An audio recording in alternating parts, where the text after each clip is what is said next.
Hello and welcome to the One Stop Co-op Shop stream, your one stop for co-op news and playthroughs. And today we are going to be doing a review of Trudvang Legends. I'm here with Mike. What's up, Mike? Good job with that Trudvang, man. I wasn't sure how you'd survive with that. I mean, I'm true to my vangs.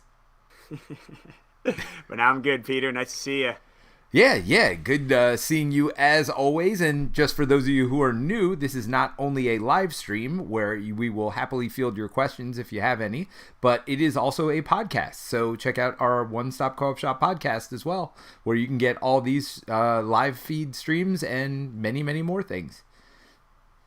So how you been, Mike? I got to see you last week, which is always good.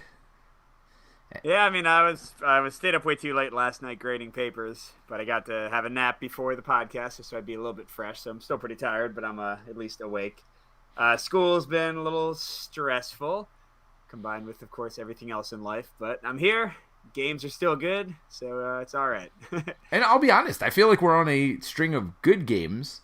Yeah. I don't know about great games, but certainly good games. I mean, starting with Oathsworn, and then last week with Hoplomachus, and now Trudvang Legends. We'll see if it can hold up to those other two. I feel like at least there's a plethora of stuff coming out anyway, and stuff that is interesting, and not. It felt like there was a little bit of a dead period there through the summer, so I'm happy we're getting some new stuff out now. Yeah, and also some of the crowdfunding games we've been covering recently are pretty cool too. Tainted Grail, Kings of Ruin. By the time the podcast publishes, oh wait, no, I already published that. Never mind, the video's already up, so you can watch it right now. But yeah, that one impressed me. They made a lot of changes. They made the game way less grindy, which was my only big problem with it. So I'm very happy with that. So how long's mission 1 now? It's similar to the original. Okay. But you just can't fail bigger. Like 12 hours in? That's the difference?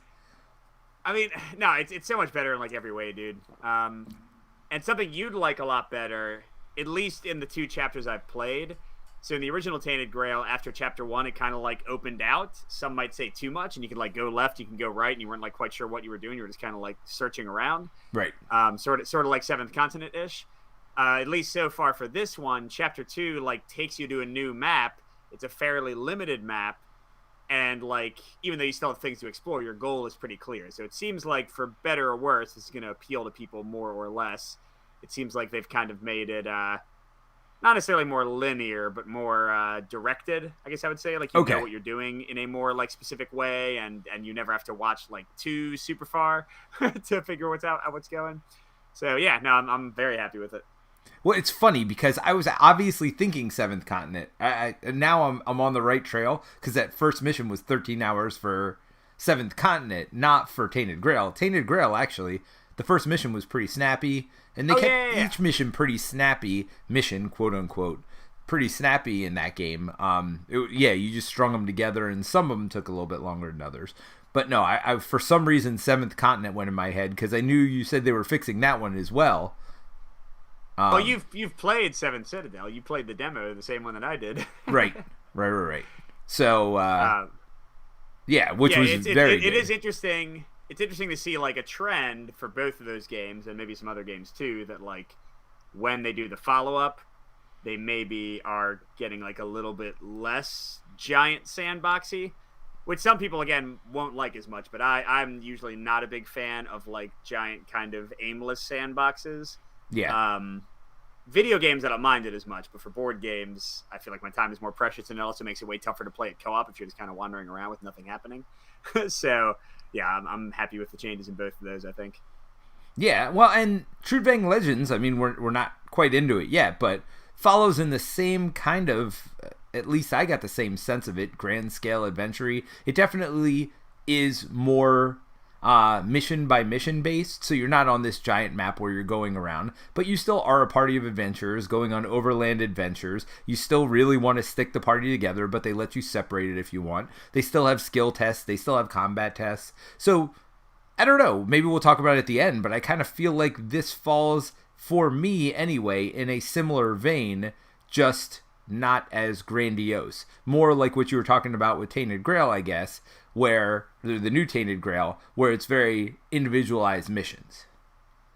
Yeah, I mean, the big difference for me is the sense of exploration. And sorry, I know we're not supposed to be in the review yet, but Trudvang Legends doesn't really have like almost any exploration. You know the exact spots you can go to make something happen, and usually you know why you're going there to make that thing happen. Sure. Whereas like Tainted Grail, and Seventh Continent, Seventh Citadel, all of those very much are like go find out what's in the map and explore this world, and you don't know, like you might have an idea of what you're trying to do, but you don't know exactly where it is or like what you're going to find around the corner. And that's not a knock. Yeah, that's going to appeal or not again. I mean, Discover, it depends what you think of Discover Lands Unknown, too, because that is also a very limited exploration. Maybe even a halfway point between these where you're going to have the same tiles each game, but you're going to explore them in a different order or whatever. But we're not into the design discussion yet. We're not into the review yet. We're just opening banter here, and we're already getting into it, Mike. We're fired up about discussing stuff tonight. Apparently, yeah. So before we get any deeper, let me thank some of our amazing supporters on Patreon. We have our own Patreon, patreon.com/onestop. And we have early access to our videos from the main channel. Clearly, I can't do early access to the stream because it's live. That'd be magical. Just some time travel for our patrons. But also I do at least two exclusive videos every month on the Patreon. So at this point, if you sign up for Patreon, you get like 10 to 20 free videos that you could never see otherwise up there immediately. But we want to thank our patrons, Claude Malk, Karsten Spiller, Andrew D., Mark Davis, and Clement Hosart. Claude, Karsten, Andrew, Mark, and Clement. We should go up to 5? So much for your support. We've been getting a lot. We've been getting a lot of Patreon supporters, and I think we don't usually name them only every other week now. Yeah, because not all our podcast episodes have them. So I figure I can do 5 for a while. All right. But, didn't we start at 2? We started 2, then went to 3. Now we're up to 5. Now this isn't all the patrons, just so you all know. There are hundreds of them. So I guess we're just trying to cycle, quicker so we can get back to everybody. Which, hey, I mean, these are our supporters. These are our bread and butter. We were just talking about beforehand. My webcam's going out, so I'm definitely gonna need to buy a new one of those. So by the way, if I freeze up halfway through, it wouldn't surprise me because it's frozen like 3 times while we're trying to set it up already. So. Yeah, so expect that fun. Yeah, I mean, really, the patrons help a ton. They help us, like Peter said, pay for equipment, we have to pay for streaming, we have to pay for the music we use. We have a lot of like monthly fees and stuff, pay for games we're buying. There's a lot that goes into it, so we really appreciate it. But if Patreon is not in your budget right now, you can also leave a review for the podcast on Apple Podcasts or wherever you listen. You can also subscribe to the streaming channel or the non-streaming channel. You can like the videos so more people see them. Lots of ways to get involved. Jump on our Discord and come say hi. But yes, we still very much appreciate our patrons. And that's enough of that. Yes. And, we even, have cool, I don't know. I don't know where I was going with that. I don't know. What do we have, Peter? I don't know. We have cool people. I was going to say in our community that it's just the Discord is, and that's totally free. That has nothing to do with Patreon. Like, I don't know. There's always something going on in there. I feel like when I miss a day, like I've missed a whole conversation or two potentially, which is fine. I mean, if you have FOMO, maybe it's not the best place to join, but there's always new conversations getting started and lots of new stuff that comes through there as well. So, I mean, you can always mute the crowdfunding channel in the Discord, so you don't have to get as much FOMO from it. Just not hear about all those games. Yes. All right, well, let's get into Trudvang Legends, shall we? Or do you have anything else you wanted to discuss first? I think I already mentioned 2 weeks ago that I played Resident Evil 3 like once. Yep. Just to get into like some other games we've been playing. I've been playing it more solo and with my son. Dang, I love that game. Now, all right. My review is going to be interesting when I do one in a few weeks because I'm such a huge Resident Evil video game fan, and I've been like I've been playing the Resident Evil 2 and 3 remakes, which came out a few years back, that kind of like update the old games and add a lot of stuff or take out some stuff in some cases. So I'm certainly like in a Resident Evil mindset, and it's hard to say exactly how good the game would be without that, but I'm really enjoying it. Like, it's tense, it's fun, like hoarding your ammo, deciding when you want to shoot that shotgun blast or fire your assault rifle. I don't know. It's just a really good time, and my son's really enjoying it too. He wants all the nice weapons. Like, I got an awesome new handgun. He's like, that's mine. So I had to trade it to him. I got an assault rifle. That's mine. I was like, all right, dude. So, he's going to be like a gunzerker. Yeah, he's like Rambo, First Blood Part 2. He's got like all the weapons, explosive like bow on his back, and I'm like walking around with a knife, just Nice, crying. nice.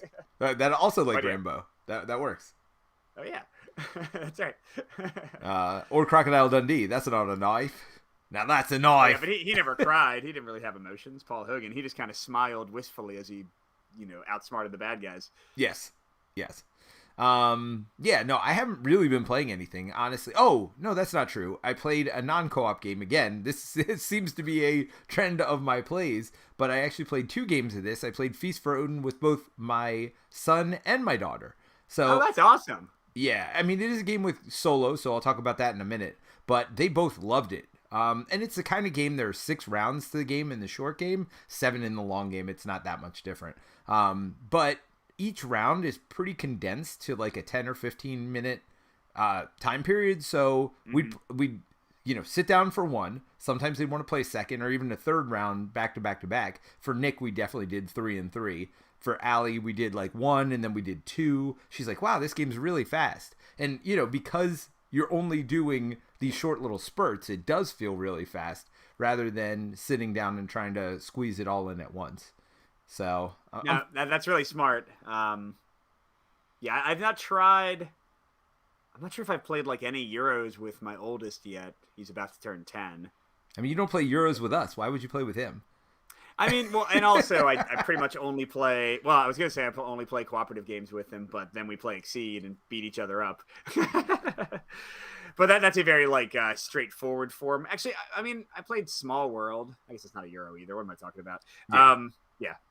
All right. Well, yeah, no, that's really cool, man. I'm glad you're getting into some heavier games with your kids. And yeah, the idea to like play just a quick like little bit of it with them and then move away so they don't kind of have a chance to get bored or tired or like kind of frustrated with the game experience and like they kind of always have the fun feeling fresh.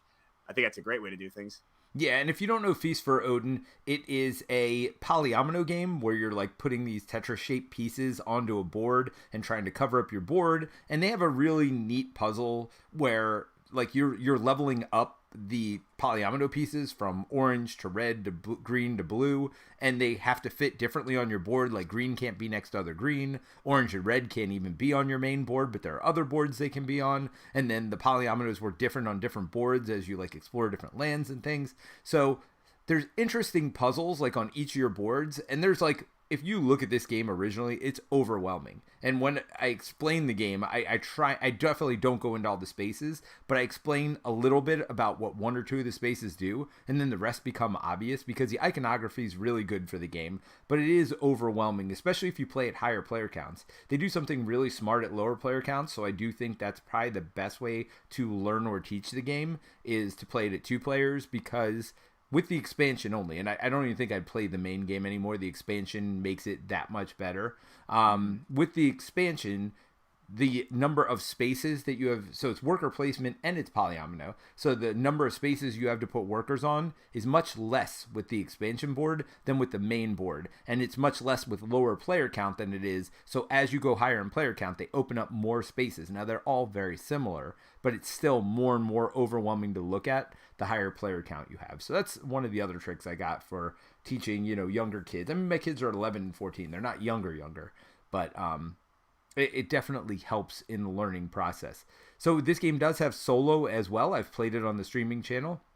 The way it works is you take 2 different colors and you block yourself out. So whatever actions you did last time, you cannot do the next time, but then you clear all the, like if you took black and yellow as your 2 colors, you put black down in your first round, then you put your yellow people down, and then you take all your black meeples off the board and add a few more, and you add those to the board, and so you're really blocking yourself more than anything. Now, the only negative with this is there's no random elements to that. There are random elements to like these occupation cards you get, which change scoring up a little bit, but my biggest problem with the solo game is a couple things. Number one, it's a beat your score, and I can't remember. They might have thresholds that they want you to beat, but it's really just get a highest score as you can. And the second one is there's not a whole lot of reasons to play it more than 2 or 3 times, because it really doesn't change that much from game to game. So it's a good way to teach yourself how to play potentially, but I don't think it's not the preferred way to play it. So Feast for Odin,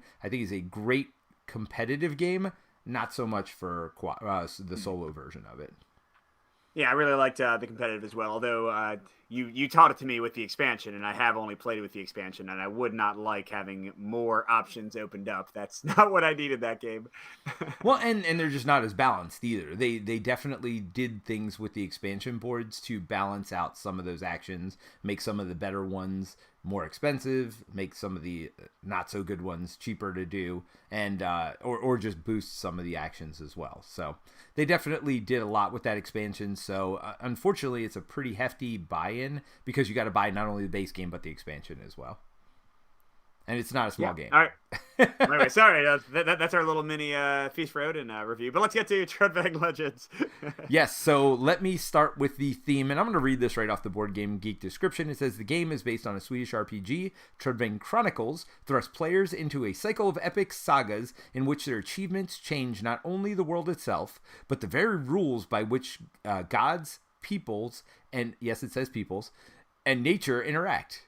They will quest through the interwoven series of adventure books, and the results of their choices will echo throughout history, changing the relationships between sovereign nations, uprising kings, and creating new waygates, or even locking and unlocking parts of the map. So, what does that mean as far as gameplay goes, Mike? Yeah, I mean, that's an interesting description. I hadn't heard that before. I can see what they mean by all those things. It sounds more epic than it is in the game for most of them. Well, and I cover some of that in my 5 points, so maybe I do as well. Save some of it for that. Yep. But yeah, so mechanically, you have all your heroes on a board. It is like mostly an unchanging map board. So like we were saying earlier, this isn't like a game of exploration, like where you're uncovering things. That being said, you do sometimes go to like kind of a side temporary board in a location and stuff. But you're moving around. There are enemies on the board. If you move into a space with an enemy, you can fight them. You can move away later, but you take automatic damage. Combat has a push your luck bag drawing mechanic. Combined with cards unique to your character. So you're drawing these tokens and putting them on the cards to activate abilities. But if you draw too many, bad things will happen.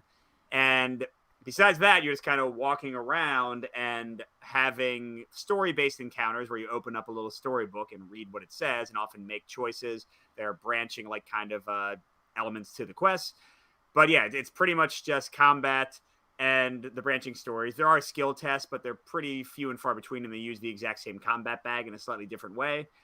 So it's a pretty straightforward game mechanically in a lot of ways. But I mean, I will say in a very uninteresting way when you're doing the I don't know if that's part of your review or not. That's not part of mine. But when you're doing tests, you literally draw 7 chits out of your bag, and it's like, did you get the chits you need or not? There's no redraw mechanism. There's literally no nothing. And a lot of times it's like, you need 3 successes, and there's like 15 or 20 chits in your bag, and like, you might have 3 of that one color. So you're literally hoping to draw all of them on your one draw, and then half the time, people are like, nope, dead in the water. I can't even draw 3 because I only have 1 or 2 of that type of shit. So that could be my number 6 because it didn't quite make my list, but that would be a full-on con. I think the skill tests are pretty terrible. Yes, yeah. So there you go. A bonus number 6 for both of us. So yeah, and not good, not a good number 6. But we have some positive things to say, I'm sure. Let's get into it. If you haven't listened before or seen the YouTube reviews before, we're going to each talk about 5 things that stood out to the game, about the game to us. No disclaimer for this one. We didn't get a review copy or anything. I do think we should say that Peter and I were playing in the same group. Usually for these kind of games, we try to take turns with the game, but we were all like really excited to play this. Our friend Jerry's the one who bought it. So yeah, just kind of keep in mind that there is maybe more potential for groupthink here than there would be in some of our other reviews. So I don't know if Peter and I are going to say the same stuff, but if we kind of say similar things, it's entirely possible that a different group might have a different experience. I just think that's worth saying for this game. Yeah, and honestly, because you revealed more to me than I think I've revealed to you about my thoughts about the game. After the first game, I was on very different place than you. I think, not our first game, our first night of games, because we played multiple games per night every time we played this. And the other thing I guess we should disclaim is that we did not finish the game. Disclaim, I don't know if that's a word. I just made it. I made it work. No, disclaims a word. You're good.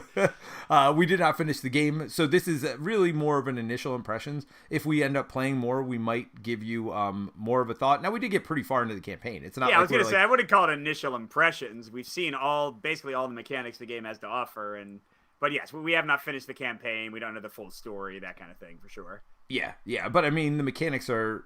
I mean, you're pretty much repeating a lot of this stuff from mission to mission. So, I mean, unless something like, there's a pandemic legacy type like curveball thrown at you late in the campaign, we've pretty much seen what the game has to offer. I mean, for there's the no hidden boxes that I saw to unlock. So yes. All right, but let's jump in. You mind if I go first, Peter? Go for it. All right, so my number 5, Full On Pro, and this is something that was really called out heavily in like the little blurb that Peter read for Trudvang Legends. This is the kind of world evolution. So they actually have like sleeves on the board, and then this little sideboard that kind of like walks you through the steps of a turn and also keeps track of like extra abilities you have access to and locations and that kind of stuff. You're actually sleeving these cards in there, sometimes even covering up like spaces, like a location could be destroyed, or you can unlock like a new friend there because of one thing you did. And I like this for a few reasons. First of all, mechanically, it's kind of interesting to kind of have the board change and locations gain new abilities and like some places be safer or less safe. I think that's cool. I think thematically it's neat that the choices you make, and it is really the choices you make. Like we saw branching things where we would never have had this ally here, or we would never have had that like option over there. So I think like the thematic and mechanical tie-in of the board kind of growing with these cards and slotting them in is really cool. The slotting works pretty well. It's a little bit hairy to get the cards back out. I know on like BGG people have talked about putting in like another sleeve inside the sleeve, and then you can put the card in that, like, I don't know, some sort of magic, and that works pretty well. But besides that, I thought it was pretty neat. Now, I will say it's my number 5 because a lot of the times they aren't as impactful as I would like. Like, yes, it's cool that ability is over there, but how often am I going to actually use that in each quest? Maybe once, maybe 0 times. So that's why it's my number 5 and not higher on the list. But it is still a pro. I think it is still neat. It reminds me a bit of what was that game with like this horrifying art that a lot of people don't like? Dungeon Degenerates. Like Dungeon Degenerates had a bit of like kind of growth, not as much permanence, but like things would change and locations would get more dangerous. This gave me a similar kind of feel to that. Yeah, no, I could definitely. I'll talk about that in a little bit. My number 5 is the player scaling, and it's a little bit mixed for me. So the way it works is in 2-player games, and I'm not even sure, is it 2-player games or is it 2 people at that location? I think it's just 2-player games, period, right? You're adding this like little bonus chip. So usually there'll be like 2 monsters. Well, it's not in 2-player games. It's like 3-player games, you add 1. 4-player games, you add 2. Right. So, but it doesn't matter how many people are actually at the location. So you can split the party in this. So it doesn't matter if you're in a 4-player game, you're going to get this little bonus chip in an area. So it works kind of well. It actually works better than I thought it would. The way it works is, I say bonus chip, but it's bonus bad guys is really what it is. It's you put the number of plastic models in whatever territory you move into, and then usually it's 2 in a location. And in a 2-player game, you don't add anything else. But in a 3-player game, you have this little token that has an exclamation mark on it. And in a 4-player game, you flip that token over and it has 2 exclamation marks. And that just means there's 2 extra enemies or 1 extra enemy there. So it's really a lot of times going to be 1 enemy per player.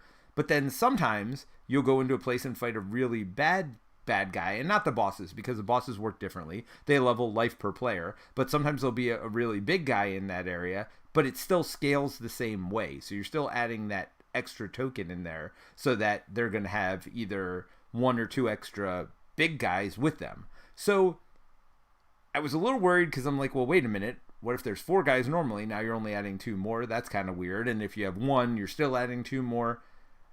So it does create easier and harder moments with different player counts, but it actually kind of all evens out to work out pretty well, in my opinion. For something that's not that complicated to do, it's a pretty easy add-on. It's not confusing. You always kind of know what's going on. I never missed the fact that there were extra enemies there, and they use other things as well to add extra enemies to the groups as well, and that just kind of combos with it pretty easily. So I actually thought the way they scaled the game was pretty interesting. I don't think it's 100% perfect. I definitely think there's moments where it's going to be worse for you or better for you depending on your player count, but I actually think it works pretty well for a simple solution for how they scale it.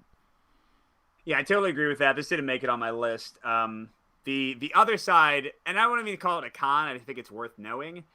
Personally, I think that you can't really split the party in this one in a positive way. Like, if you want to go off and explore yourself, the game punishes you in numerous ways for doing so. So you draw these event cards any turn that you don't have a fight.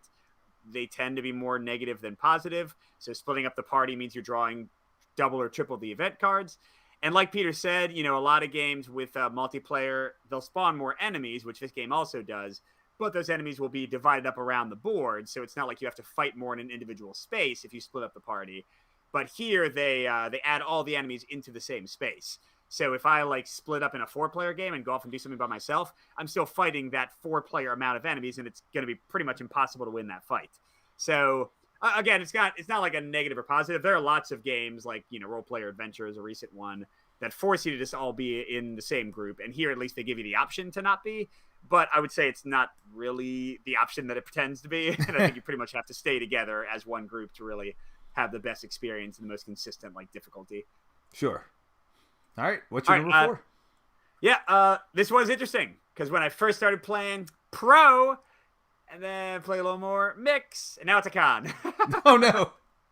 That is leveling up, which is this is not great. Now it's my number 4 because there are other things that kind of stand out more in this game, but there are a few ways you level up. So first of all, within a given quest, within a given scenario, you can add tokens to your bag. That's the main way. So you can make it more like you'll get certain combos. Sometimes you even get negative tokens added. You also get these little tokens added to your track that make busting with the bag drawing push your luck mechanic that we'll get into more, I'm sure, both of us. So there's a little bit of sort of feeling of leveling as you play. But then whenever you get 3 experience, which is us fighting enemies, you get to upgrade your deck permanently by making stronger versions of your cards. You had Quick Attack 1, now you have Quick Attack 2, it does a bit more damage. And then you also can get items that go to this little item stack, and you can use them by paying these Chronicle points, but whenever you use one, it goes to the back of the stack. So, why did this end up being a con for me? The more I played, the more I felt first of all, the leveling is weird. The game gives lots of situations where you can grind if you really want to, and basically level your character up infinitely all the way to the highest level, which is just a weird balance choice. Now, we didn't do that. We thought that'd be stupid, but it exists, and it bothered me a little bit. But besides that, I very quickly found that the card upgrades were usually just 1 point higher than the previous card. Yeah. And sometimes it was 1 point higher, but they required another token, so it was more expensive and didn't even feel like an upgrade at all. So the upgrading very quickly didn't become that exciting for me with the cards. They didn't seem that different than what I had before. And the items, I find this a somewhat baffling choice. I know it's simple, but the fact that you only have one item at a time and then it goes to the back when you use it, it means that the more cool items you get, the less control you have over when you can use your cool items and the less consistently you can use them. And I respect that they didn't want to let you abuse a single item or you'd only use one item all the time. I like the fact that they force you to keep on using you different can do items. that. You just don't add the new items to your deck if you have a very good item. Okay, that's a good point. But yeah, so I see what they were going for, but I think it didn't work out well. I think it makes getting new items actually feel like a chore or a punishment sometimes, which is not what you want in your adventure game. So yeah, eventually the leveling became a negative for me, and I just don't think it's as cool as it seems at first, unfortunately. Yeah, well, my number 4 was, you already talked a lot about it, was that the party has to move together. And really, it's like Seventh Continent, Tainted Grail. I feel like a lot of these adventure games, they give you individual miniatures for all your characters, but it doesn't really matter because you're all going to move together anyway. You can just have one miniature on the board and it doesn't matter. You do get punished, as Mike said, for the events. If you're in different locations, you draw a event per location, or you do the story if you're in that location. But it doesn't scale based on how many players are at that location. So yeah, for me, it was a bit of a mix. I didn't mind it because I thought the party should move together, but at the same time, it's why do we have our own miniatures? Except for it's Simon, right? For no other reason. You could have just had a party token and had everybody move together, and then you wouldn't even need rules for all that stuff. Which, not that the rules are that hard or complicated or whatever, but I'm going to give you a bonus one because Mike kind of covered that, and that's death penalty. I didn't include this in mine. I don't know if you're going to talk about it. That's my next point, man. You're going to spoil my next point. All right. Well, you go ahead and talk about the death penalty then, because there's not one. Go ahead. Well, no, there is, and I even went and saw what happens with it, just so nobody else has to. By the way, I will say I disagree with Peter slightly. Seventh Continent and Tainted Grail can sometimes be a little punishing if you split up, but they do allow it in a meaningful way, and sometimes that is actually the best option depending on what's going on. Sure. I do not think that is the case here. I think this one actively punishes you for splitting up and does not even make that really an option. But yeah, so death penalty. This is another full-on con. That's 2 in a row. Sorry, Trudvang Legends. Yeah, like Peter said, there is... So there's both not a death penalty, and there's also, the stupidest death penalty. So to break this down, this is not really spoilers. The first time that you die, you're going to see this. So when you die, you add these weird cards, WYRD, to your deck. And they're actually not that bad. I appreciate this. They have a penalty, they're kind of a penalty because they're in your deck clogging it up, but they actually reward you if you do something. So they're not that bad. But if the players do not get rid of their weird card before the scenario ends, then bad things happen. You kind of advance on this sort of death track. You keep on getting advancing cards that get worse and worse. But besides that, nothing happens when you die except that you miss your current combat turn. You literally come back for the next combat turn. And sometimes you can even game the system and have a character who's already died be the one who takes all the hits because nothing else is going to happen besides them missing their attacks for those turns. Yeah. Well, and if you have fast attacks, you don't even lose that because fast attacks go before the enemy attacks you. So and there's not even a force. There's nothing that forces the enemies to attack different people. So you could literally just have that one person who died take all the combat damage in the next round. If they die, they have to stop taking combat damage until the next turn when they come back to life and can die again. Sure. But yes. And yeah, so if you don't want any spoilers for the game, you might want to jump forward a minute just because I'm going to spoil something a little bit. So jump forward. But if you're still here, or sorry, if you're live, I guess just stop listening for a second.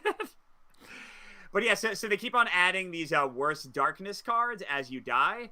But what they do is they make that's not true though. Hold on, let's clarify that because you don't get those darkness cards as you die. Yeah, sorry, no, I already said that. If you don't clear the weird card, if you don't clear it, if you clear the one weird card that the one character who died gets, then you don't get the darkness. Doesn't progress. But that's beside the point. So the point I'm trying to make is, as you get these darkness cards that you might think are leading to something, all they do is make one enemy type tougher and tougher, and make your heroes a little bit nerfed eventually. That's the end state of it. It doesn't have some kind of narrative consequence that's interesting. So they have a potentially grindy situation where you keep on dying, but you can never lose a fight until you eventually win it. And then they kind of, in my opinion, increase the grind by making it more likely you will lose fights in the future because you've added more negative tokens to the enemies. So yeah, I think it's a pretty big misstep. Now I will say I like fail forward. I like not having to repeat a quest. So it's okay with me that they kind of did it that way, but they did it in the least interesting way possible. It's not like Arkham or something where Arkham LCG, where your choices actually kind of play forward in an interesting way. Instead, like Peter said, there basically is no death penalty except the potential for more grinding in the combat, which is not the kind of death penalty I want. You can never lose the quests. You just keep on going. Well, actually, you can lose a quest. We found one where you can lose if you mess up the skill test and then they messed up some of the quest lines because the editing is not great here. That was point number 7 or 8. So there are dead quest lines. But anyway, I'm not trying to pile on. I do have some positives coming. I do. I promise. Well, and the one easy quick fix, and I don't know why they didn't put this in, is that after you die, if you die again, you get another one of those cards. Because there are 4 of those cards in the game. And so they could have made it so you could get multiple of those cards. Because you only have an 8-card deck, and you're drawing 4 cards per combat. Now there are ways to draw extra cards during combat, but it really does slow down you getting the cards you actually want that are your cards. And so they could have made the death penalty just get more of these bad cards, and if you ever can't draw one, then you fail the mission or you just do whatever. I don't know. I mean, every game has a loss condition, I would think, except for maybe this one doesn't have a loss condition. I don't remember now. It doesn't. It doesn't have a loss condition. That's interesting. I didn't even think about that till this very moment. But yeah, I mean, I guess this would introduce a loss condition, but at least there would be some kind of penalty, because right now you still would only have to clear that one thing regardless of how many. And then so if they made it so you but I guess you could just grind, as you said, and just get into more fights and grind them all out of your deck anyway. So there are issues. Well, just with that part of it for me, there wasn't was just a weird death penalty, I guess. I guess they're just trying to progress the story, but I don't know. That part was weird to me. All right, Yeah. but that wasn't even one of my 5 points. What is one of my 5 points is my number 3 is the board building, which Mike already talked about it. You are adding cards to different locations, and this is a little bit of a pro and a con for me. I think it was a full-on pro for you, and I'll tell you the con part for me. But the cool parts of it is that you do get different locations around the board. You do get different storylines, different quests that get added to this sideboard. The only real negative for me is that, like, if you have a second card to add to a location, they're like, just put it on the sideboard. And now you have to, like, remember that I have 2 cards in this one location. I wish they would have come up with something more clever than that. Like, there's no real way to know if one of those sideboard cards, I mean, it tells you what location it corresponds to in this little tiny bar at the very top of the thing. Like, if you, like, you know, have a magnifying glass across the table, or if you're, like, close enough to it, it's fine. But, like, yeah, there's nothing tying that sideboard to the main board. I mean, for quests and stuff, they do a good job. If it's like quest A, they have an A token, you put it on a location on the map. But anyway, for the most part, I like how this progression happens. I like how the board changes and progresses based on the story itself. I think it's legacy without being legacy, right? You don't have to rip anything up. It's not anything that you have to, you know, remember from time to time. It's just a very clever way of doing it. You're not putting stickers on the board, anything else. Even the death penalty, as Mike was talking about, you just replace the old card with a new card, right? And the death penalty gets worse. So they have ways of introducing rules and stuff here. And even at the beginning, like, there are 6 phases to the game, but you only have 3 of them when you first play. And then there's just more cards that you add to this row of your actions, and it progresses that way. So I really like how they made it modular. Yeah, I mean, beside the fact that you don't always know what's going on, I think it's mostly a pro for me. Yeah, and I think you're right. Like, it would have been as simple as just having a token you place on locations at the beginning of the game that have a side card, and that way you, like, are aware on the board when you should look at the sideboard and, like, see another ability unlocked. So, yeah, no, that's a good point. That is a fair con. All right, my number 2 is the story and the world building, and this is a mix for me. So, pros first. I think the story is told in quick little bites. They tend to be, like, pretty quick little passages, except for, like I said, the editing is a little bit iffy. There are, like, grammatical mistakes pretty commonly. But this game had a pretty messy development cycle. Like, I think they designed one game and then kind of redesigned an entirely another game. So, not too surprising that things got lost in the shuffle. But, yeah, the story, I think, is pretty good. It's a little bit cliche, but I still found it, like, kind of interesting. The part that is, like, really big pro for me is I like how they introduce characters and then bring them back to an extent, especially in the side quests. And there are, like, even some choices you can make. There's not a ton of this. There's not, like, a billion quests in the box, but I thought that was pretty cool. I thought the world building and kind of, like, the setting they were creating, sort of this, like, tangential thing to Norse mythology and stuff, was pretty neat. On the negative side, on the world building, they, like, sometimes just throw terms and names at you without really explaining what they are. And I know there's, like, a Trudvang RPG that came out a little bit before the board game. So I'm sure if you're into that, everything makes total sense. But for me, I was like, what the heck are you even talking about? And, like, there's, like, sometimes no pictures, nothing, like, to describe what it is. So that's a little bit distracting. Well, and it's generic to some degree without being generic, because instead of orcs, they're called arcs. Right? Literally the A instead of an O. It's like, I guess that's an orc? But I don't think they're orcs. I think they're, like, people based on, like, eventually we got sort of a description of them, and, like, we had a miniature that was kind of them, and I was like, I don't think those are orcs. So I don't know. Right. And then, yeah, so the other negatives are, like I already said, the editing isn't great. And also, like, it's a little bit confusing sometimes. So you have, like, splitting of campaigns, but they don't really, like, sometimes clarify whether you can do both of them. Like, you'll be able to do both splits and, like, repeat stuff. So there are some weird things in here, but generally I thought the like, writing was pretty fun. The world building was pretty cool. And, like, I was engaged by kind of exploring the campaign and seeing what happened next and, like, how these side quests and things played out. So yeah, just a mix for me. Well, and I guess I didn't mention this anywhere else, but there was also one little bit problematic thing. I mean, as far as the description of the one character, I mean, like, I know not everybody cares about this stuff, but yeah, I mean, they were very insensitive, at least at the very least at this one point. very insensitive with the description of one of these characters, and it wasn't even the description; it was the naming of the character that was like just ridiculous, out of control. So, yeah, like we were laughing about it, but yeah, it was pretty poor taste.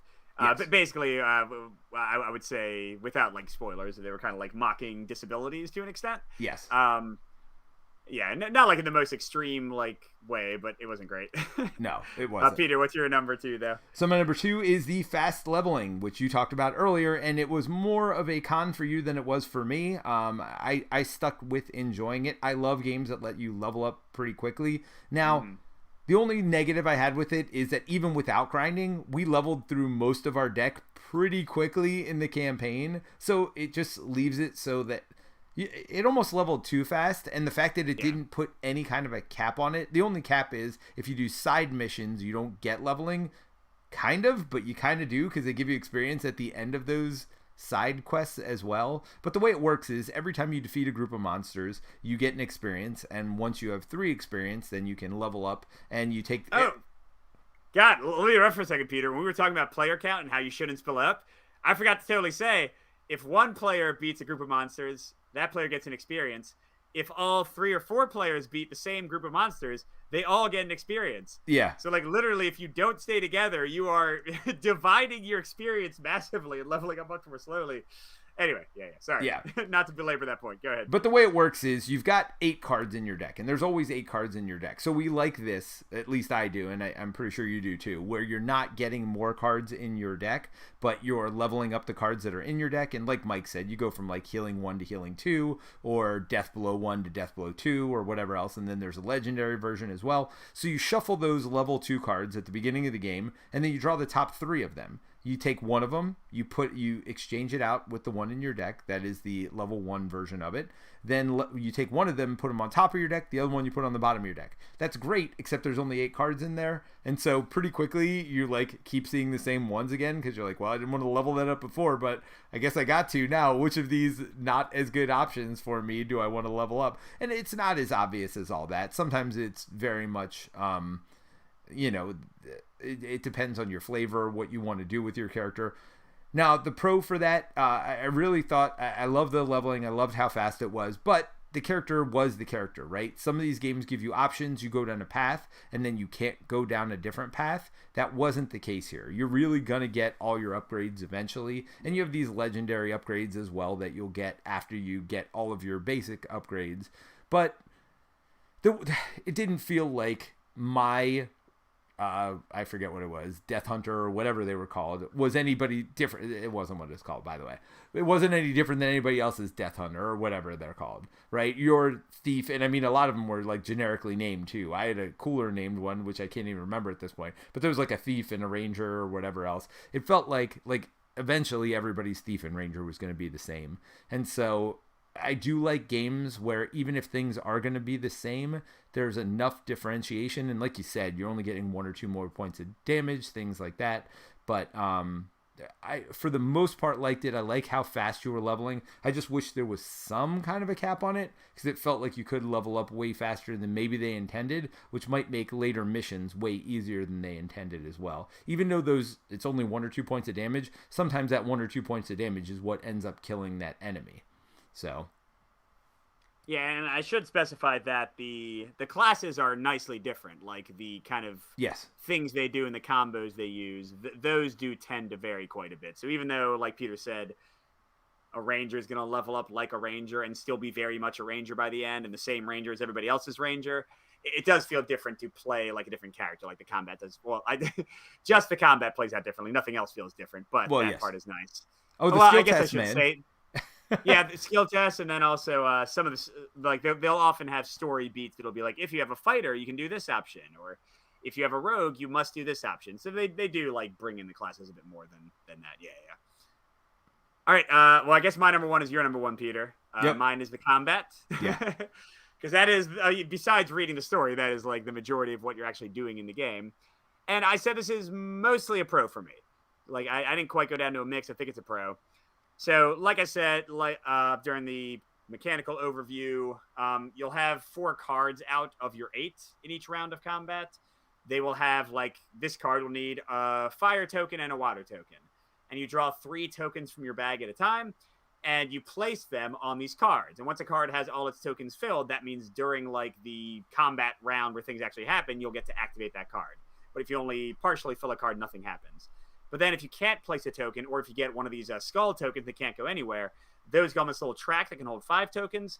If you only get up to 3 tokens, you get to benefit from all of your blue abilities. Like these little tokens go on there that you will get benefits from. If you stop at 4, you get nothing.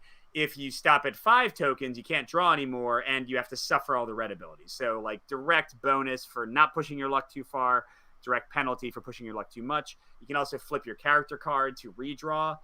And overall, I just think this is like a cool mechanical thing. The negatives that almost made it a mix are that it does get kind of samey. I would, generally use the exact same cards in the exact same way each time. And the fact that the levels, like I said earlier, the cards don't get different. They just get higher numbers. Made it even more samey, like combat after combat. But that didn't change the fact, coming from someone who is a big push your luck fan and likes things like Quacks of Quedlinburg and that kind of thing, it was consistently fun to draw tokens and groan or decide if I want to go on. Like, that was just a fun mechanic, deciding where the tokens go on the cards, activating your abilities, getting like little combos to kill people.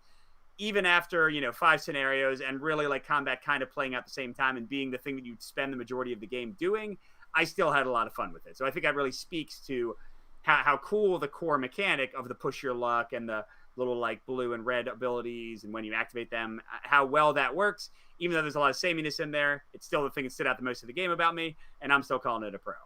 Yeah, and for me, I think I'm even more positive on it than you are. I do agree that you tend to use the same things, but it's such a random crapshoot what you're pulling out of that bag that you'd like to use the same abilities and the same combos, but it doesn't always work out that way. And there's 3 parts of the combat round, but it's really simple. There's fast attacks that go before the enemy, there's the enemy attack, and then there's your abilities that go afterward. But the choices were, I thought they were interesting. Not only where do you put the tokens, because a lot of the tokens aren't just like you put a green token here, you put a blue token here. It's like this one will take a red token or a gray token. Which one do you want to do there?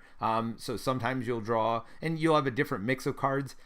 I think this is a really, really cool combat system that I want them to do more with, and I wanted more from it. Like, that's my only con for this is I wanted to be able to customize my bag so that I took out some of the tokens I didn't want. And again, not within one game. This is how the leveling could have been better, in my opinion, for the longer term. And then I would have wanted certain skills, right? I get a ranger skill. Maybe I don't replace healing 1 with healing 2. I could replace any of my cards with healing 2. So now I'm building my bag to be much more of a healing type character. And now I'm taking out the red tokens, so those aren't hurting me as much. And I'm adding in more green tokens, which are like the ones I can use for my healing cards or whatever else. So I think there was some opportunity missed there where you could customize your deck more. And again, that way you don't even have to have the same 8 cards, right? It doesn't have to be healing 1, healing 2, death blow 1, death blow 2. It could be healing 1 becomes whatever you want. Maybe you got healing wave now where everybody heals 1 instead of whatever. It would have made the cards more different. It would have made the leveling of the characters more different. It would have made the bag building more different and interesting if they did it correctly. So I do think it was a missed opportunity, even though it's fun to do. So I would say the mechanics of the that combat bag building system are super fun. I do think it's a huge missed opportunity though, because you don't even keep your leveling. Like if you get another red token in your bag, you don't even keep it from mission to mission. Like I feel like you level up your cards and that stays from mission to mission. But I feel like there was a better way to level up your bag, to level up your cards, to level up everything else where it could make the characters feel more differentiated as the campaign went on. And I think you could have cooler and cooler abilities and not just an upgrade in numbers as it went on. So that's literally my only negative. But even with all that said, it's super fun to do that bag drawing. I mean, there's only one situation where I'd already flipped my character over, so I couldn't redraw, and I literally drew all 5 of my black tokens in the second round. So I had 1 token to put on something, and like all 5 negative tokens. So I filled up my board. I literally couldn't do anything, and I had negative consequences that round. But even that, because it was so fast, didn't bother me that much. Like, all right. And hey, if you die, nothing really happens. So that's I mean, that's problematic. But yes. Yes. So, Mike, final thoughts? Yeah, this one's interesting because I was super excited about it maybe 2 scenarios in, but now like 5 or 6 in, I'd be fine maybe not playing it anymore. I hate to say. There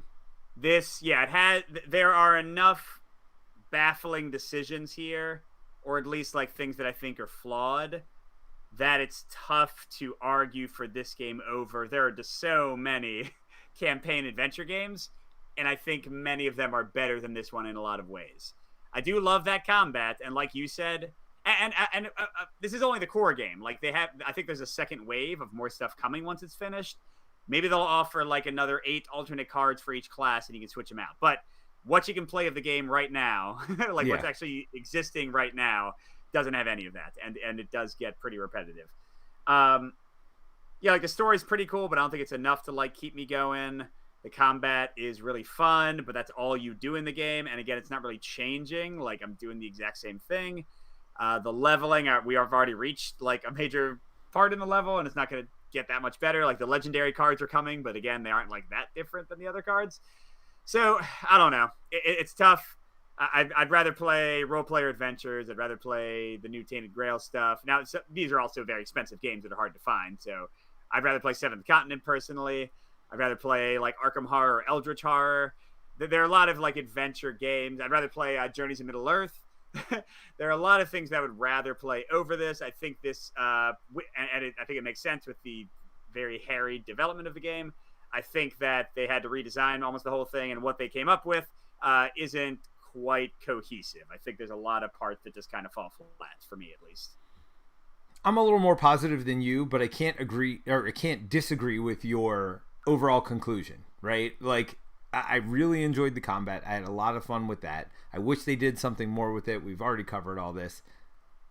And I do enjoy playing it. I wouldn't mind playing more. I know you said you wouldn't care if we didn't play again. I wouldn't care either if we don't play again. But I also wouldn't care if we did decide. Like, if you guys wanted to keep going with the campaign, I would happily keep going with the campaign. And if I'm there too. I should say, like, especially since Jerry's the owner of the game, if he's like, hey, let's do Trudvang again, I wouldn't complain at all. I'd be there. Like, I'd be ready to play. Yeah. But I can't disagree that there are other games I'd rather play. I'd rather play 2 we just got recently, Stars of Icarius and Oathsworn. Yep. I'd much rather play either of those. and it's funny because you say adventure games, and those aren't necessarily, like I describe, especially Oathsworn more as a boss battler, and I was thinking that. Yeah. I was like, I can't really, compare it with Oathsworn. But if the fun part of this game is the combat, and that's the fun part of Oathsworn, then yeah, because for both of the games, I'd happily skip the story. Like, I don't need, like, as much story as they put in and time and effort for either of the games. Like, for me, the combat is what makes both of them shine.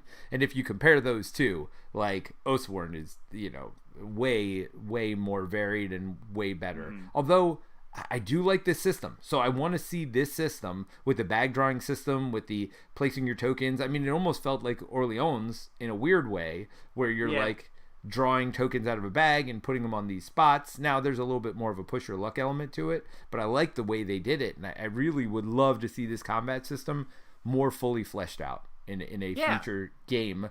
But this game's fine. I mean, if you bought it, you're not going to be sad about it. You're going to play it, and you're going to enjoy your plays of it. But if the choice is, do I buy this or do I buy Oathsworn? I'm going to tell you to buy Oathsworn every time. Do I buy this or do I buy, even like you said, Journeys to Middle-earth. I'd but play that one over this one, personally. I think it's a little closer than Oathsworn. But, yeah, I mean, if you bought it, you won't be sad you bought it. I think you will enjoy it. Like, just to share a quick story with that, Colin kickstarted it, and it took forever because, again, they had to like redesign the game and everything. So he was like, hey, I think I'm just going to sell this. And I was like, no, definitely play it. Like, I think you'll enjoy it. And he's been having fun. He did a playthrough on the main channel already. So yeah, like if you kickstarted, I think it's totally worth opening and busting it out. And I think you're going to have a good time. Are you going to have a good time for 20 plus scenarios in a row? I don't know. Some people on our Discord are loving it and really getting into it. But I also think they're probably not as critical with like mechanical missteps as we are. So, well, sure, maybe they're a bit more forgiving of that kind of thing. Well, and that's what you get when you come here, right? I mean, we are designers that are reviewing games. I mean, if you ever been in a playtest session, nobody's more critical than designers. So, and Jeremy Howard says that all the time about us too. He's like, I love the game. I know Peter and Mike probably won't like it because there's like 20 design mistakes, but I don't care. I have fun playing it, and I think you will get there with this one too. I think there's a lot to like about it. Honestly, I like the combat here better than I like it in Journeys of Middle-earth. I like a lot of the other stuff surrounding Journeys of Middle-earth better, but I mean the combat's great here. Like I said, they just needed to vary it, so it didn't get repetitive. But beside that, I thought it was awesome. But that I can see like put this mechanic in like a dungeon crawler, put this mechanic in like head-to-head skirmish game, put this mechanic in like I would love to see this like push your luck combined with cards and like placement spots. I think it's a really clever system, and I would love to see people like run with it in other ways. Oh, and if other people don't, we will. I mean, yeah, honestly. Sure. And I like the cards on the board. Like I thought, they don't need to be on the board. I know that was like a weird production thing, and I don't care about that as much. But like I think that's fun. Like there is a lot of good stuff here. It's just there's also some really rough spots as well. You know what I mean? But if you're in it for the story and don't care about no death penalty and don't care about keep going and don't care about the fact that it gets samey after a while and you just want to progress through the story and have a fun combat time, I think you will have that here. No question about it. For sure. Definitely. But let's talk about, so last week we started a design discussion where we were talking about variety and how to create variety in your game. And actually, I guess a little bit knew we were doing Trudvang this week, but like we didn't realize that it was how relevant it would be to the discussion we've already had. But at the end, we kind of left with a thought of variety versus complexity. And I say last week, but really for you all, it would have been 2 weeks ago. So it would have been our Hoplomachus Victorum episode. So if you want to hear the beginning of this design discussion, we started there, but this will be its own standalone thing. So we wanted to talk about not just variety here, but how do you increase variety in a game without increasing complexity? Or if you do increase complexity, where do you draw that line? And how do you decide what's too much? And so do you have a favorite spot here? Do you like, all right, I want variety so badly, I don't care how complex the game gets? Or is there a cutoff point for you where you're like, you know what, I only want this level of complexity, so I'm only willing to make this many changes to add variety, so I don't get to a game state where it's too complex? Yeah. Well, I'm going to kind of approach it first from like the player side, because that's my favorite type of variety, like having different heroes and that kind of stuff. Yep. And I think my favorite that can edge over the complexity like line and maybe get a little too complex, but usually is pretty good, is when they limit themselves to one thing that is pretty unique for the character. If it's Sentinels in the multiverse, they often have like literally a unique keyword or a unique mechanic. If it's Spirit Island, again, depending on the spirit, like some of them have like a unique thing they do, like the ocean, like kind of eats people if they go into the ocean. But usually, besides maybe that one thing, the rest kind of plays by the rules. I like that. I think to go a little bit further, something like Root is still great, but it definitely has more like overhead, or Cloud Spire. Like, you're getting great variety in the factions, but especially for competitive, not as much for solo, but for competitive, like, to kind of help somebody understand the complexities of each side can make teaching that first-time player a bit of a beast. Now, I love those games, so I'm not really saying don't do it, but I do appreciate the games like Sentinels, like Spirit Island, where I feel like until you get to maybe like the most complex spirits in Spirit Island, you can basically throw it down, but it feels unique. Like, Trudvang did a decent job of making the classes feel different. I wouldn't say they felt unique. I would have liked something kind of more special, like especially comparing Jerry's character and my character. Yeah. Like, he had a few things that gave him bonuses with exhausting, and I had a few more defensive cards. But basically, besides that, we were doing pretty much the exact same thing. So, well, like, right. that wasn't You were both ranged characters who attacked before the enemy, who had defensive abilities. Now, I was very different from the two of you. Yes.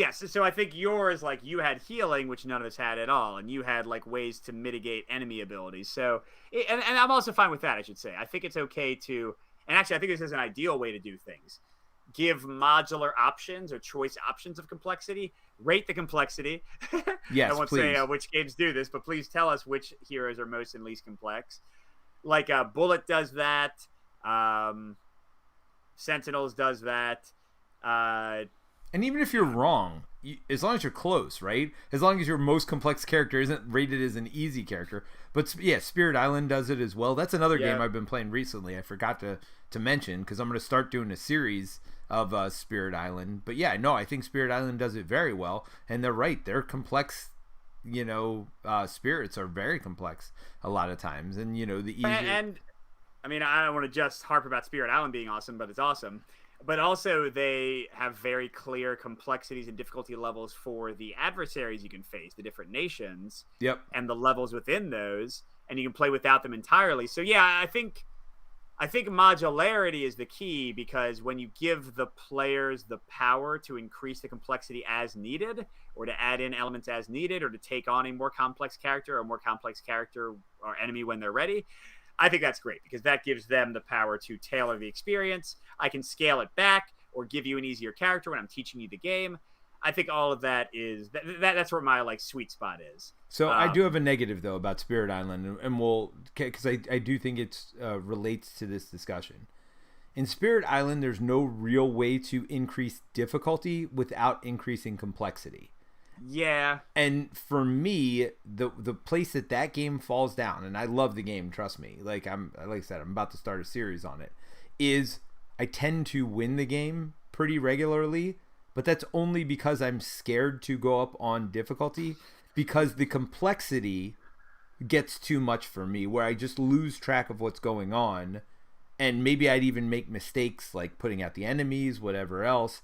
Like the complexity gets to the point where I want to increase difficulty, but I don't want to do it by increasing complexity. And I think there's other ways you can do it. Like, I mean, even if they just did setup changes or whatever else, something where it happens at the beginning and then you don't have to worry about it. Or, I don't know. In that game, they do, only if they have the flag do you have to worry about some of their abilities or whatever. But sometimes it's like whenever you add an enemy to the board, if there's this many enemies, do this or that or the other thing. It's just like, whoa, slow down here. I just want to make the game harder. I don't want to make it more complex.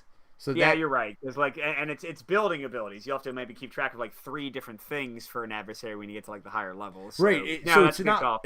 I mean, almost you want there to be a situation like Trudvang, which we complained about, where it's like instead of doing 2 damage, you take 3 damage. Right? It doesn't change the ability. It just does a little bit more.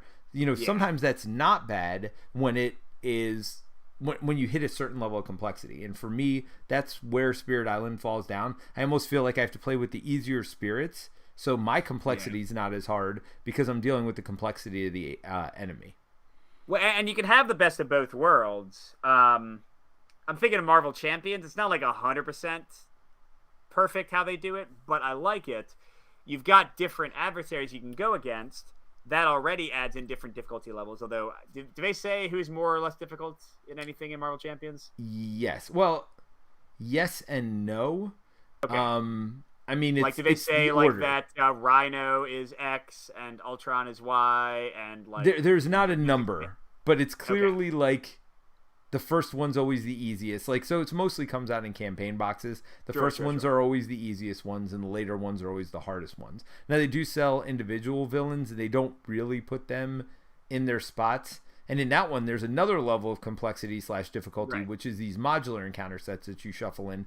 And some of those they rate, and some of them they don't, which is kind of even more weird. When the Hood came out, he came out with these 9 different modular encounters. But and they were rated, but then the other ones from earlier aren't rated anywhere. So sometimes they're rated and sometimes they're not. Yeah, Marvel Champions is kind of weird with how they have multiple designers too. So if one person thought it was a 3, somebody else might think it's a 4 or whatever else, because they alternate who designs each thing. So no, they don't. So all that being said, there are flaws, but I do appreciate that. They have the modular element. I can play against a different villain, and I can slot in a different encounter set or whatever it's called, change up how that villain plays a little bit. But also, I can just go on elite mode. And didn't they add an even harder elite mode or something? Yeah, they have heroic, where you draw extra cards. So every round, you usually draw 1 bad card. They have heroic 1, which you draw a second card. Every player draws a second bad card. And they actually did that with Keyforge Adventures, too. It's normal difficulties, you draw 2 of these cards, and more difficult, you draw 3, or you could draw 1 to change complexity. It works better and worse depending on on the setting. Yeah. On the setting. And Sentinels of the Multiverse does this too. So like you have the different villains with their own difficulty settings, but then each villain has like a harder mode. And sometimes those harder modes do add a little bit of complexity, but usually it's not much. So I think that's an ideal way to do it from like the enemy side. Have both, like Peter said, a maybe simpler way to just be like, it is one harder now. Right. Every enemy does one more damage. But at the same time, like it's cool if you can work in the like sort of more modular variety in what scenario you play or what boss you're fighting. You know, it depends on the game type, of course. So most of what we've talked about recently has been difficulty versus complexity. Variety, I agree with you, though, getting back to your earlier point. I like when the variety is in the player character. I mean, certainly some of my favorite games, the bosses play very differently as well. I just think you have to be careful. And I think the games you brought up earlier, Sentinels with having one keyword per hero, I think is where the key is for that. Because the big problem with the other games you were talking about is every character has like 5 keywords or whatever. And even if you could increase difficulty or complexity slowly, like Gloomhaven should do this really well. I don't know that it does per se, but like you start off with like 9 cards and then you add 1 card every mission or every other mission.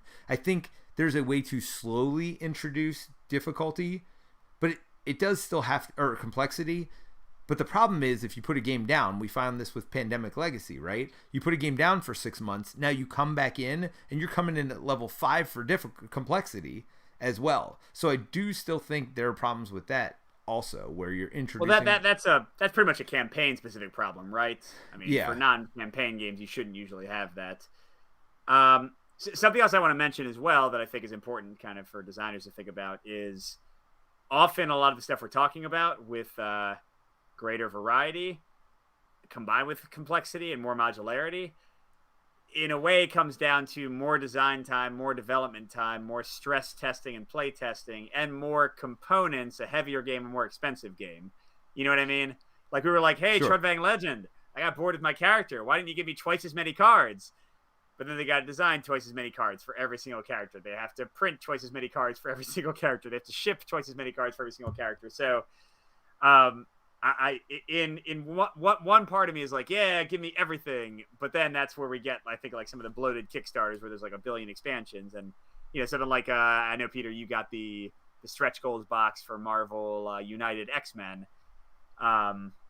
Like there's a ton of stuff in there and a lot of variety, but also it doesn't feel like every single person is as unique or as well tested as I would like. You know what I mean? So I think there's a lot of flaws depending on how you choose to do your variety. And I appreciate something that keeps it pretty low-key and simple. An example for me being Bullet. I know it's one of my favorites and I talk about it a lot, but I think they do a really excellent job with just literally 8 cards for a boss and the backside of a player board, and they've got like a unique feeling boss, you know, so they've got 8 in each. I don't know, you buy like what is a $35 or $40 core, and you've got 8 heroes and 8 unique bosses. Like that's pretty cool and pretty good value wise, but that's a game without miniatures. It's a game without, they like, a lot also of bling. Play very different, but the goal of the game is always the same, and maybe that's part of it too. Like the goal of the game there is always to clear chips and to knock them to somebody else. So you're no matter how you do that, and every character feels different because they do it differently, but their goal is still always the same. And I think that's where something like Root, you know, gives people more issues, because not every, I mean, yes, everybody's goal is to get a certain amount of victory points or whatever, but it just, they don't get them the same way. Like I do think, for me anyway, like Marvel Champions does this well. Your goals are to kill the enemy and stop the threat from accumulating too much. They play a lot within that system, but the complexity never gets too much because they stick within that core framework. The goals are basically always the same. Sometimes they change it up a little bit, and you know, those are the ones that feel the most unique, the most cool, but it's only because, you know, if after you've played it enough times, that's never like the first villain or the first whatever you're going against. I think you can play with it more as you get more into expansions. So I do think maybe part of this is core set versus expansions too. Yeah. Like the more somebody has bought into your game, the more expansions they go in. And this doesn't count for Kickstarter, right? Because Kickstarter sell you 10 expansions the first time you buy the game. And I don't know. And I think that's one of the worst things about Well, no, that's not true. But it's a bad thing about Kickstarter for me. Yeah. In that, first of all, you get expansion overload right away, but also they don't. And this is a tough thing these days because the games don't get the public's attention long enough usually, unless they're big hits. But you don't have that development cycle. You know what I mean? Like, you can see the Fantasy Flight LCG team for Lord of the Rings and Marvel and Arkham, like, trying out new things and responding to player feedback and fixing things and improving them and making them cooler. You miss the majority of that process when you are forced to design 8 expansions for a game. Well, somebody just has to do that, right? Like, they literally said, hey, we want this game with 3 expansions. It's like, wait, what? Like, no. Like, and where is the net? Like, do you build the expansions as like the medium more complex, the even more complex? Do you build them narratively? Like, ideally, I think you're right. And you know, this is not a game I love, but Steve talks about it a lot, and I think it does this well. Like, Marvel Legendary has been going for years, and they like introduced like 1 new keyword or 2 new keywords per expansion. So like, you naturally have variety and complexity, and you can like modularly use different expansions to get different levels of complexity as they release expansions. But again, that's a very successful game. Most games can't hope to get that kind of cycle. Yeah. So yeah, it's interesting. Crap, there's something else I wanted to say, and now I forget what it was. Well, that's all right. I mean, I think it's been a pretty good discussion already. Like, I mean, obviously, if you have more to comment, leave it in the comments of either the stream channel or, you know, leave us a comment on the podcast. Probably the best way to do that is going to Discord and commenting on our podcast channel there. But yeah, no, I mean, we love hearing your feedback on this stuff as well. But I mean, I guess bottom line for me is try to make the goals the same. If you want to increase variety, do it in the player characters. Don't overdo it, but try to make your goals be the same or similar, and maybe not make it. And again, Spirit Island, a game I love, but the problem is every spirit is so different from each other, and then every nation is so different from each other, and then the complexity just ramps and ramps and ramps. So I would say that, I guess, is another thing for me. Don't necessarily tie difficulty into complexity either, because I think that becomes an issue as well when you want something more difficult that's not more complex. Yeah, and that kind of gets into asymmetry. This was the final point I wanted to make. I think it's interesting to compare something like, you remember Merchant's Cove, Peter, that we played that one time? I think it's a really solid Euro, but it is interesting that because the sides are very asymmetric and they kind of do their own unique thing on their board, and it's already a competitive game where like maybe you care more about what you're doing than what other players are doing, I was generally totally disconnected from what the other players were doing because I didn't even understand it. You know what I mean? Like, so I think you do kind of increase some separation between players. And I've seen this in Spirit Island to an extent too, especially when like I'm learning a new spirit. Like, I'm just kind of like doing my thing and trying to figure out my own little puzzle, which can be fine. At least Spirit Island is simultaneous, so you're not like wasting time when you're doing it. But I think you do have that potential concern or problem if you like go like that really specifically asymmetric route. Like Peter was saying, it's not like you all do the exact same thing in the same way, even if you have like differences. It's like you are literally playing like a different game or having like completely different mechanics. That's cool. I appreciate when it's done well, but I think it does have its drawbacks in terms of complexity and like kind of interaction between players. Ironically, Merchant's Cove didn't bother me because, again, we all had the same goal. Yes, and you were doing the market the same and the boats the same. So no, I think you're right. I think that's a good game. I'm not trying to criticize. The interaction points in that game were similar. How you got to the interaction points were different. And for me, that level of complexity. But I mean, I guess to some degree, it might mean that maybe it was not the same experience that you had with the game, and maybe it bothered you more than it did me. So this might be an individual thing as well. You know, just like with a lot of this stuff. So what's too complex for somebody, what's too fiddly for somebody is exactly what somebody else wants. So I guess we're saying you shouldn't, like, look, if everybody designed games the exact same, it's going to be a problem. But we're talking about for the type of games that we like and how we like to do things, I think there does get to be a point where it's too much. Yes. And a lot of new designers, when they're trying to fix problems, just add more complexity. And I think it can be a crutch, but it can be a bad crutch. And I think it's something where you really have to decide, is this increase in variety worth the amount of complexity that I'm adding to the game? And is there, and maybe even limit yourself saying, look, I'm going to not add complexity here. I'd like to add variety without complexity. How can I do it within the system I've already created? And I think, those limitations for yourself will create a better game at the end of the day. Yeah. That's a good point. All right, well, thanks, everybody. I hope you enjoyed. And yeah, like Peter said, feel free to comment on the streamed video if you watched it, or let us know how things are in the podcast. You can send us an email, onestopcoopshop@gmail.com.